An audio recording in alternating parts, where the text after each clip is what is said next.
Vivemos sob um paradoxo. Quanto mais a sociedade se afirma como cultura da imagem, menos vemos. Vivemos na era do espetáculo, onde a arte virou decoração e o grito virou produto. Parece Matrix, mas quem explicou isso não foi um hacker. Foi Aristóteles, há mais de 2000 anos.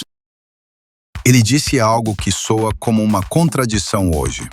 O objetivo da arte não é copiar a aparência das coisas, mas revelar o seu significado interior. Hoje, vamos entender por que Aristóteles tinha razão e como isso explica de Tarsila do Amaral a Racionais MCs. A gente abre o celular e é bombardeado. Dancinhas, notícias falsas, filmes enlatados. O sistema foi desenhado para manter nossos olhos abertos, mas a nossa mente dormindo. Eles te dão o que você quer ver, mas nunca o que você precisa enxergar. Seja bem-vindo ao Víscera Literal. Aqui a nossa missão é rasgar essa superfície. Não estamos aqui para comentar a cultura pop, mas para dissecá-la. Para encontrar a filosofia escondida onde quer que tenha víscera, onde gritar e nos apontar ao cotidiano.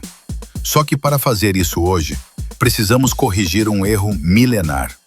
Arte clássica não é coisa de museu, desconectada da realidade da rua.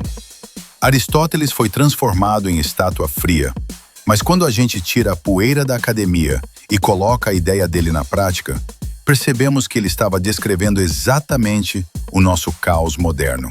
E tudo começa com uma briga de gigantes. Porque antes de entender o que é a arte, precisamos entender por que tentaram destruí-la. Para entender a genialidade de Aristóteles, precisamos olhar para quem ele estava enfrentando.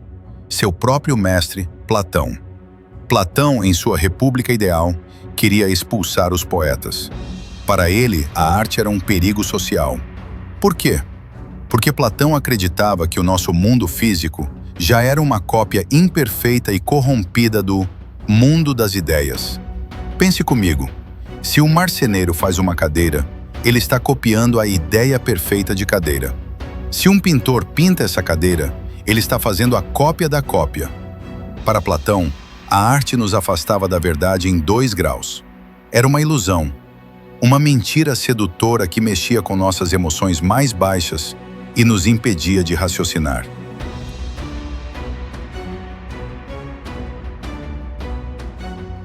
Mas Aristóteles olha para isso e diz: não, ele inverte o jogo.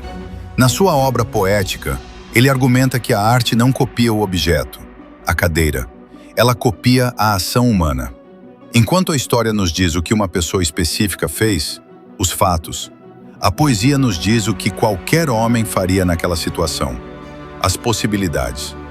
Ou seja, Platão achava que a arte era mentira porque não era o fato real. Aristóteles responde que a arte é mais verdadeira que o fato, porque o fato é acidental. Ele acontece uma vez, mas a arte revela a estrutura universal, aquilo que acontece sempre. E é aqui que entra o conceito que a indústria cultural tenta destruir: a mimesis. O senso comum traduziu mimesis como imitação, e isso criou uma geração que acha que arte boa é arte realista, aquela que parece uma fotografia. Isso é um erro grosseiro. Aristóteles não estava falando de Xerox. A arte, para ele, não repete o mundo como ele é. Ela mostra o mundo como ele poderia ou deveria ser. Ou melhor, como ele é, mas não consegue dizer. Isso muda tudo.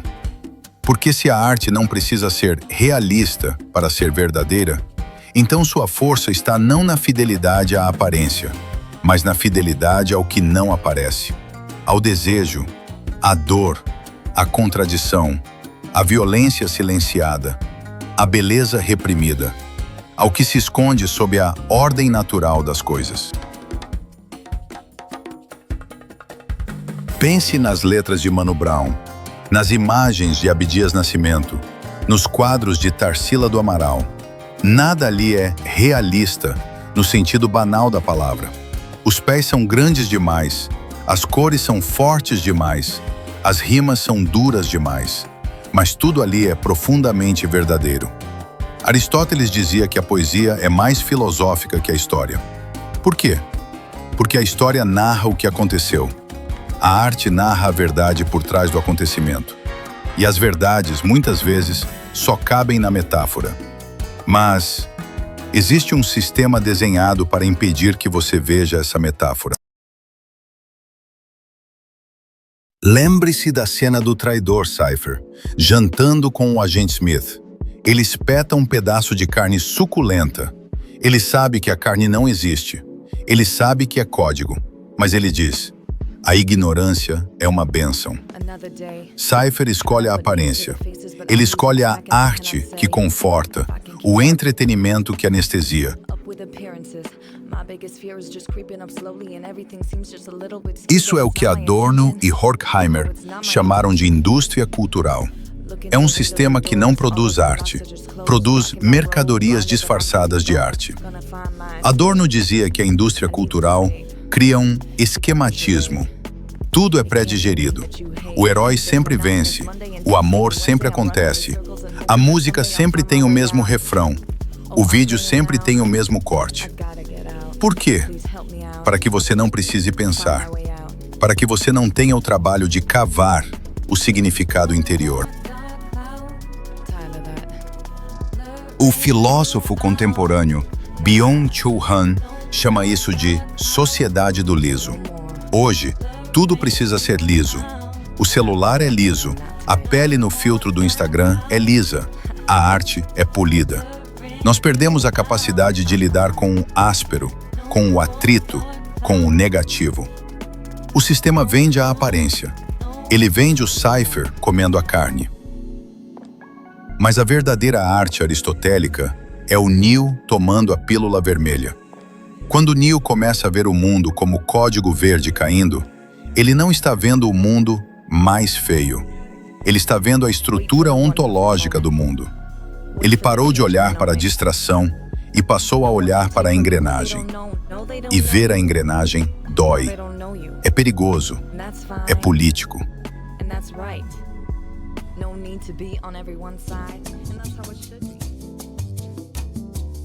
É por isso que a arte pode ser um ato político. Não quando carrega uma faixa, mas quando desestabiliza a sua percepção. Quando nos obriga a enxergar o que nos ensinaram a não ver. Na era do espetáculo, como diria Guy Debord, a arte foi capturada. Tornou-se ornamento. Enquadro na parede do CEO, uma frase de Nietzsche nos stories de um influencer. Tudo isso é aparência, sem interior. É imagem sem carne. Mas a arte verdadeira, aquela que não se curva ao mercado, é aquela que cava, fundo, sem medo de encontrar o que está enterrado. Nossos fantasmas, nossos desejos, nossas feridas coletivas. Aristóteles não estava propondo uma estética, estava propondo uma ética da visão. Mas como isso funciona na prática? Como a arte revela a estrutura ontológica da violência, por exemplo? O exemplo perfeito disso não está num museu grego, está no Capão Redondo.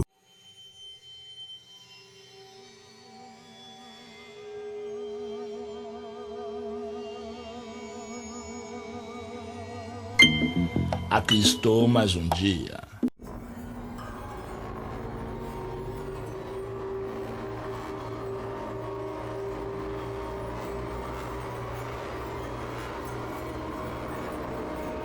Na muralha, em pé, mais um cidadão José, servindo o Estado, um PM bom, passa fome, metido a Charles Bronson.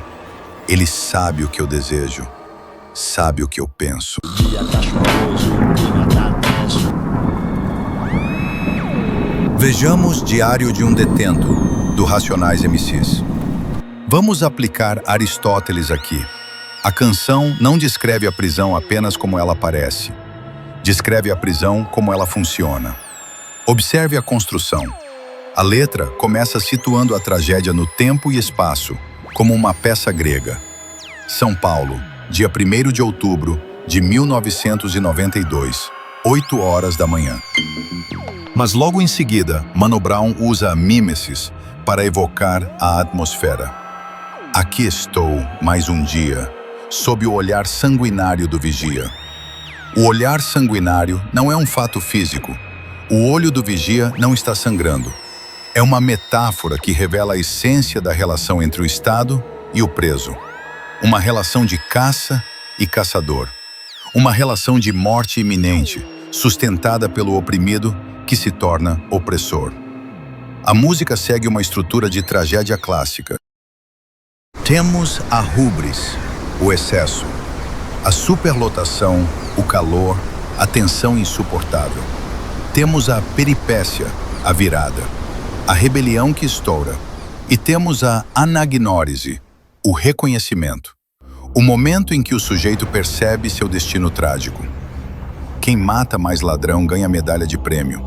Isso não é um relatório jornalístico. O jornalismo diria: 111 mortos no presídio. A arte do Racionais diz: O ser humano é descartável no Brasil. a primeira frase é um dado. A segunda é uma verdade universal. Isso é mímesis aristotélica. Porque não imita, revela. É aí que entra a ideia final, a catarse. Muitos reduzem a catarse a chorar no final do filme. Mas Aristóteles descreve algo mais técnico e profundo. A catarse é um processo de esclarecimento intelectual através da emoção. É quando a arte nos coloca diante de nossas próprias contradições e, ao fazê-lo, nos transforma. Não nos consola, nos confronta. Como Paulo Freire diria sobre a conscientização, não se trata de tomar conhecimento de algo novo, mas de ver o conhecido com outros olhos. Infelizmente, grande parte do que circula hoje é apenas aparência de crítica. Slogans sem sofrimento. Mas a arte que Aristóteles defende, e que ainda hoje resiste nas margens, é aquela que se recusa a ser decorativa.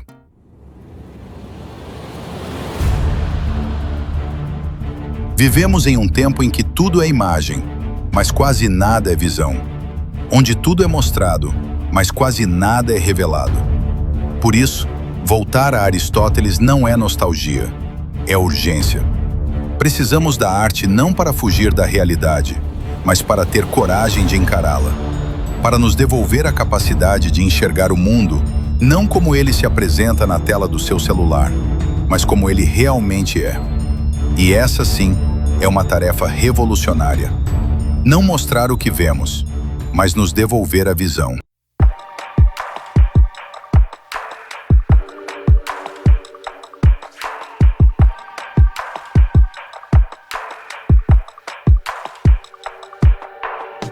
You know I don't wanna go, but now I've found many other homes.